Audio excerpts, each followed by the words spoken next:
أعوذ بالله من الشيطان الرجيم بسم الله الرحمن الرحيم والذي صلوا عليكم وملائكته لإخراجكم من الظلمات إلى النور وكان بالمؤمنين رحيما إن الله وملائكته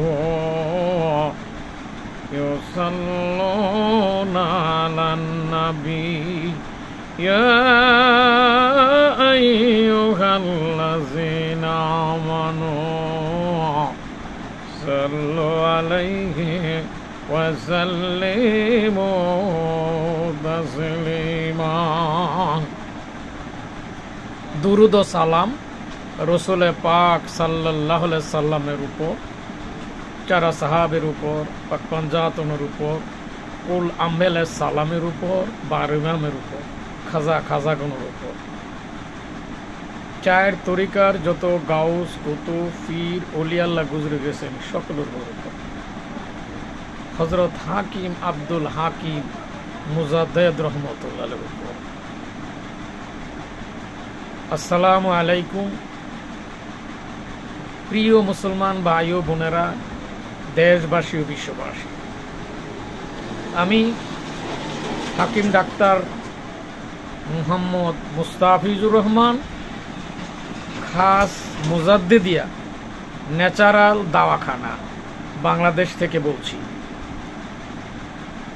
স্বাস্থ্য সচেতনতায় চোখের সমস্যা এবং সচেতনতা নিয়ে কিছু কথা বলার চেষ্টা করছি। আল্লাহ পাক যদি আমাকে কিছু বলার তৌফিক দেন তাহলে আমি বলতে পারবো, আর আপনাদেরকে যদি আল্লাহ শোনার তৌফিক দেন তাহলে আপনারা শুনতে পারবেন।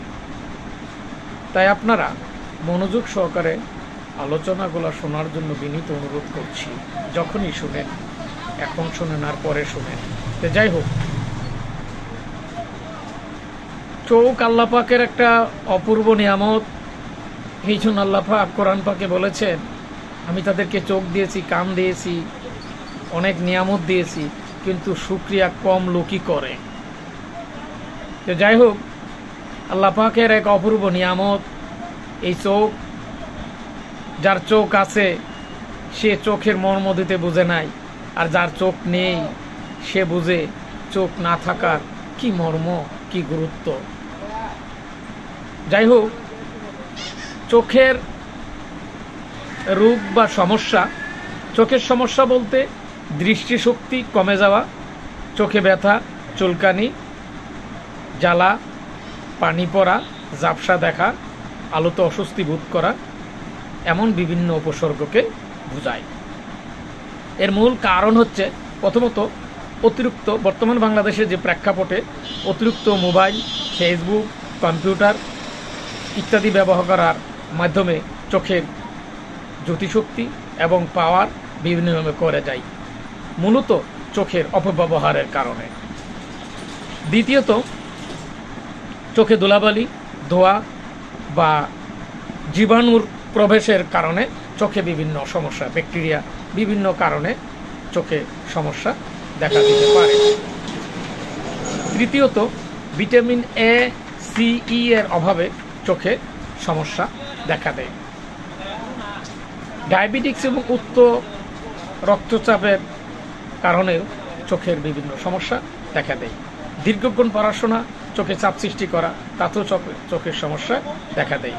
সংক্রমণ, ব্যাকটেরিয়া, ভাইরাস ইত্যাদি বিভিন্ন কারণে চোখের সমস্যা হতে পারে। লক্ষণ: ঝাপসা দেখা, চোখের লাল বা ব্যথাযুক্ত, চুলকানি, পানি পড়া, চোখ শুষ্ক এবং বাড়ি লাগা, মাথা ব্যথা, চোখে চাপ অনুভব। মাথা ব্যথা, আরও বিভিন্ন কারণে মাথা ব্যথা হইতে পারে। তো চোখের সমস্যার কারণেও মাথা ব্যথা হইতে পারে।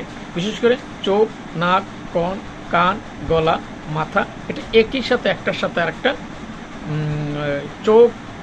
চোখ, কান, মাথা, নাক, একটার সাথে আরেকটা, গলা, এই একসাথে জড়িত। তো সপ্তম দৃষ্টির ঘাটতি বা রাত কানা। তো যাই হোক, এই বিভিন্ন কারণে চোখের সমস্যা হয়েছে, এটা অনুভব করা সম্ভব, করণীয়। প্রথমত চোখে যে কোনো সমস্যাই হোক না কোনো, চোখে যদি পানি ছিটিয়ে দেওয়া ও পরিষ্কার রাখা, কারণ ধুলাবালি বিভিন্ন কারণে চোখের সমস্যা হতে পারে। এই জন্য পরিষ্কার পানি দিয়ে চোখ পানি ছিটিয়ে সুন্দর করে পরিষ্কার করা, পর্যাপ্ত বিশ্রাম করা, চোখকে সুস্বাস্থ্য এবং চোখের রোগমুক্ত রাখতে গেলে পর্যাপ্ত বিশ্রাম, যতটুকু চোখকে বিশ্রাম দেওয়ার দরকার ততটুকু বিশ্রাম চোখের দেওয়া খুবই জরুরি। এই বিশ্রামের অভাবও চোখের বিভিন্ন সমস্যা হতে পারে। যতটুকু চোখ দিয়ে যতটুকু কাজ করার দরকার, এই অতিরিক্ত চাপ সৃষ্টি করলে চোখের সমস্যা দেখা দিতে পারে। রোদে গেলে মনে হয় যেন জ্বালাপোড়া বিভিন্ন সমস্যা তৈরি হয়, তাতেও চোখের সমস্যা আছে বলে মনে করতে হবে। চোখে হাত না দেওয়া, চোখে যখন বিভিন্ন রকমের সমস্যা তৈরি হয়, চোখে হাত না দেওয়ায় আলতোভাবে শুকনো কাপড়, অ্যান্টিসেপটিক কাপড় অথবা ধোয়া গামছা দিয়ে সুন্দর করে পরিষ্কার করতে হবে, যাতে ঘর্ষণ না করা হয়। তো বিশেষ করে ন্যাচারাল রেজিস্টার্ড হাকিম এবং ডাক্তার তাদের পরামর্শ নিয়ে চোখের ন্যাচারাল ইউনানি আয়ুর্বেদিক মতে ভালো চোখের চিকিৎসা আছে, কারণ এই চিকিৎসার মাধ্যমে চোখকে সুস্থ রাখার প্রচেষ্টা করা যেতে পারে।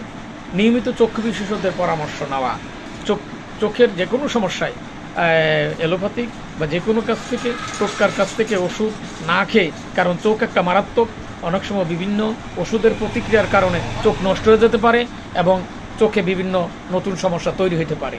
অতএব আন্দাজ অনুমান করে ওষুধ খাওয়া থেকে বিরত থাকার জন্য বিনীত অনুরোধ করছি, কারণ চোখ একবার নষ্ট হয়ে গেলে আর কিন্তু ফিরে আনা সম্ভব হবে না। অনেক সময় বিভিন্ন কারণে অপারেশনের মাধ্যমে যদি কিছুটা পরিবর্তন আনা যায়, কিন্তু চোখ যদি নষ্ট হয়ে যায় এটা দিয়ে আর কোনো সম্ভব নাই। তো চিকিৎসা সংক্রমণ হলে অ্যান্টিবায়োটিক ড্রপ, শুকনো চোখে লুব্রিক্যান্টস ড্রপ, চশমা বা লেন্স অপারেশনের পর ব্যবহার করা যেতে পারে। গ্লুকোমা হইলে নির্দিষ্ট সার্জিক্যাল ডাক্তার দিয়ে চোখের অপারেশন। সচেতনতা, চোখের নিয়মিত পরীক্ষা করা, কন্ট্যাক্ট লেন্স পরিষ্কার রাখা, বই, মোবাইল ইত্যাদি থেকে যথেষ্ট দূরত্ব রাখা। খাদ্যাভ্যাসের মধ্যে বিভিন্ন খাদ্যগুলা যুক্ত রাখা খুবই প্রয়োজন, যেমন গাজর, লাল ও সবুজ শাকসবজি, আম, পেঁপে, ডিমের কুসুম, পালং শাক, সামুদ্রিক মাছ, কমলা, লেবু, পেয়ারা, বাদাম, আখরোট, ভিটামিন ই সমৃদ্ধ খাবার ইত্যাদি বিভিন্ন খাবারগুলা খাওয়া জরুরি। তো যাই হোক, চোখ আমাদের মানুষের জন্য একটা বিশেষ আল্লাহর নিয়ামত। তো এই জন্য চোখকে সুস্থ রাখার জন্য নিয়মিত সবচেয়ে বড় যে অনুশাসন সেটা হচ্ছে আপনার ইসলামী অনুশাসন মেনে চলার চেষ্টা। যেমন ইসলামী অনুশাসন না মানার কারণে চোখের দৃষ্টিশক্তি কমে যেতে পারে, যেমন অবৈধ দৃষ্টিপাত যত বেশি করা হবে চোখের দৃষ্টিশক্তি ততই কমতে থাকবে। এটা আল্লাহ পাকের পক্ষ থেকে অফুরন্ত একটা গজব, যে গজবের কারণে আল্লাহ নিষেধ করেছেন যে তোমরা চক্ষুকে কি করো, হেফাজত করো। আর এই চক্ষুকে যারা হেফাজত করতে না পারবে, ইচ্ছা মতো চোখের অপব্যবহার করবে, তাইলে চোখের মধ্যে বিভিন্ন সমস্যা দেখা দিতে পারে। অতএব ইসলামী অনুশাসন মানার মাধ্যমে চোখকে সুস্থ রাখার ন্যাচারাল খাদ্য খাবার খাওয়া। আল্লাহ পাক যে নিয়ামত দান করেছে, এই নিয়ামতের মধ্যে চোখের সুস্থতার জন্য চোখ ভিটামিন এ, সি, ই ইত্যাদি চোখকে সুস্থ রাখার জন্য এই ন্যাচারাল খাদ্যের মধ্যে বিভিন্ন এবং সামুদ্রিক মাছ, বিভিন্ন খাদ্যের মধ্যে খনিজ, প্রাণীজ, উদ্ভিদ, বিভিন্ন খাদ্যের মধ্যে এই উপাদান রয়েছে। অতএব চোখকে সুস্থ রাখার জন্য ইউনানি আয়ুর্বেদিক ন্যাচারাল ওষুধের কোনো বিকল্প নেই। তাই আমি বিনীত অনুরোধ করছি, আমি হাকিম ডাক্তার মোহাম্মদ মুস্তাফিজুর রহমান জনস্বার্থে, দেশ ও মানবতার কল্যাণে, স্বাস্থ্য সুরক্ষায়, চোখকে সুস্থ রাখার জন্য, চোখের জন্য যতটুকু পুষ্টিকর খাবার, যতটুকু খাদ্য দরকার, এই খাদ্যাভ্যাসের মধ্যে ন্যাচারালযুক্ত খাদ্যগুলো যেন আমরা যুক্ত করি, যাতে করে চোখের উপযুক্ত ভিটামিন এ, সি, ই এবং অন্যান্য সমৃদ্ধ খাবারগুলো যেন আমরা নিয়মিত খাই, যাতে করে আমাদের চোখের স্বাস্থ্য ভালো থাকে, চোখ সুস্থ থাকে। এই সুস্থ থাকার জন্য আমরা ন্যাচারাল খাদ্যগুলা আহার করব এবং অতিরিক্ত কেমিক্যালযুক্ত খাবার, অ্যান্টিবায়োটিক এবং অপ্রয়োজনীয় ওষুধ, ড্রপ ইত্যাদি কোনো কনসালটেন্ট, বড় ডাক্তারের পরামর্শ ছাড়া, রেজিস্টার্ড কোনো ডাক্তারের পরামর্শ ছাড়া চোখের জন্য ওষুধ ব্যবহার করা থেকে আমরা বিরত থাকি। কারণ বিভিন্ন অপব্যবহার, ওষুধের পার্শ্ব প্রতিক্রিয়ার কারণে অনেকের চোখ নষ্ট হয়ে গিয়েছে বা নষ্ট হইতে পারে। অতএব চোখের ব্যাপারে এটা অনেক সংবেদনশীল, একটা জটিল সমস্যা তৈরি হতে পারে। অতএব হুট করে যেখানতে এলোপ্যাথিক ডাক্তার বা নন রেজিস্টার্ড বা চক্ষু বিশেষজ্ঞ নয়, অথবা কোনো রেজিস্টার্ড ডাক্তার নয়, তাদের কাছ থেকে পরামর্শ নিয়ে চোখের ওষুধ খাওয়া থেকে বিরত থাকার জন্য বিনীত অনুরোধ করছি। কারণ চোখ অত্যন্ত গুরুত্বপূর্ণ একটা অঙ্গ। চোখ যদি সমস্যা হয়ে যায়, এটাকে আর ফিরে পাওয়া যাবে না। সর্বসাকুল্যে এটুকুই বলতে চাচ্ছি, আসুন আমরা দেশ ও জাতির কল্যাণে, মানবতার কল্যাণে স্বাস্থ্যসম্মত ন্যাচারাল খাবারগুলা নিজেরা খাই, অপরকে খাওয়ার জন্য পরামর্শ দেই। দেশ ও জাতির কল্যাণে, মানবতার কল্যাণে চক্ষুকে সুস্থ রাখতে, রোগমুক্ত রাখার জন্য আমরা এই ন্যাচারাল খাবার খাই, কেমিক্যালযুক্ত খাবারগুলো বর্জন করি এবং এলোপ্যাথিক এবং অত্যন্ত সংবেদনশীল ড্রপ এবং বিভিন্ন এই ধরনের উত্তেজক ওষুধ বিশেষ ডাক্তারের, কনসালটেন্টের পরামর্শ ছাড়া এগুলো ব্যবহার থেকে বিরত থাকি। এইখানেই আমি শেষ করছি। আসসালামু আলাইকুম।